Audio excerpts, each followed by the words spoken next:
Hello friends, my name is Ramasud. Today we shall discuss about the topic the software development lifecycle, or short form is SDLC.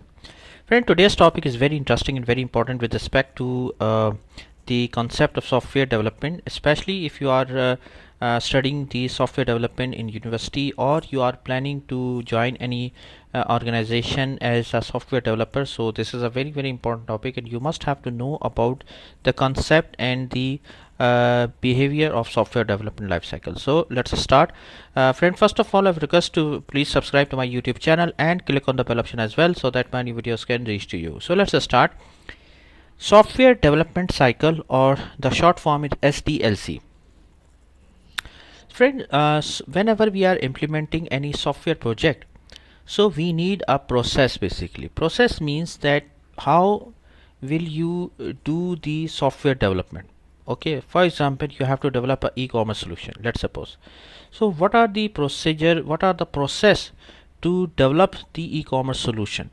Okay, so it gives you the guideline, it gives you a process documentation, it gives you a process cycle that how you should develop the software. Okay, so if you just see the term software development life cycle, that how you will understand the requirement, how you will develop it, how you will design it, how you will test it, and how you will deploy it to the customer. So it defines the process of software development, that how things goes and how things proceed. Okay, so it is a process of a software development. Nowadays, friend, there are many models are available for SDLC, software development lifecycle. The very popular or traditional project management approach software development lifecycle is waterfall model. Waterfall is a very popular model which is based on sequential approach. That means you will develop, you will plan all the things, then you develop it, design it, and you will plan it, develop it, test it, and deploy it. So it is a sequential approach. The other model, SDLC model, is iterative approach. It is based on the concept of agile.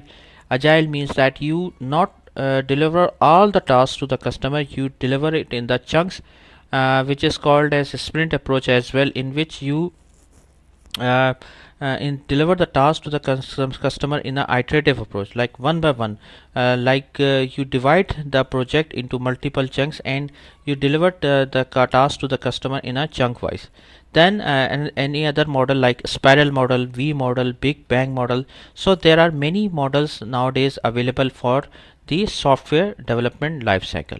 Now we can discuss the software development life cycle in detail. In the software development life cycle, friend, just assume that you are developing, you have to deliver a software to the customer. Okay, so the first step in the software development life cycle is the planning step. Planning means that this is done by the very high level management like CTO or CEO of a company. They discuss the requirement at a very high level, that what needs to be developed. Okay, at a very high level they discuss that what is the actually product which needs to be developed, what are the high level requirements, and approximately like in 4 months, or what is the schedule to complete the requirement. Like for example, within 6 months or 7 months we have to complete that requirement. So the first step of the software development life cycle is the planning step. Okay, in the planning step all the high level planning will be done, like what is the scope, boundaries of the requirement, how much time will be required, how many resources will be required, and when we shall develop and deliver it to the customer. So this is the planning step. Then the defining step. Defining means that in this phase, in this step, you define the requirements, you drill down the things, like you define, you make the scope document. In the scope document you define all the requirements in detail, like what is the objective of the customer, what actually customer want, what are his aims, what are the benefits he will get, and what are the boundaries of the project which you are going to deliver to the customer. Okay, so this is the defining phase of a project. In this phase particularly we make the scope document. Then the next phase is the designing phase. In this phase basically we make the functional specifications of the requirement. Functional specifications means that how system interact with any other system, what is the architecture of the system. Okay, like what is the building blocks of the system, like what are the major pillars of the system of designing phase wise you define. So basically the this phase is based on the functional specifications. Okay, functional specification general form is called as FS as well. So all the functional specifications of a document of a project is defined in this phase. Then the next phase is the building phase. Building phase means that you start developing the project.